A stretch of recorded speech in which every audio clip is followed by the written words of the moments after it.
কেউ যদি চায় তার রিজিক বাড়ুক, কেউ যদি চায় তার হায়াত বাড়ুক, তাহলে সে আত্মীয় স্বজনের সাথে সুসম্পর্ক বজায় রাখবে, রক্ত সম্পর্কীয় বন্ধনগুলো মজবুত করবে। কারণ বুখারী বর্ণিত হাদিসে নবী সাল্লাল্লাহু আলাইহি ওয়াসাল্লাম বলেছেন, মান সাল্লাহু আইয়ুসাতা লাহু ফি রিজকিহি আও ইউনসা লাহু ফি আথারিহি ফালিয়াসিল রাহিমা।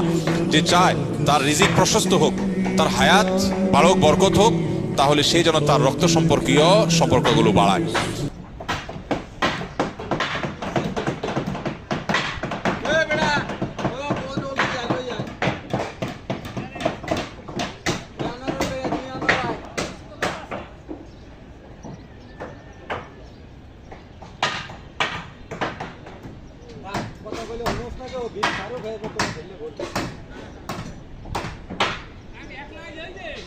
এক লাখ আইব নিচে লোক লাগবে না, নিচে করে রং করতে হইব না।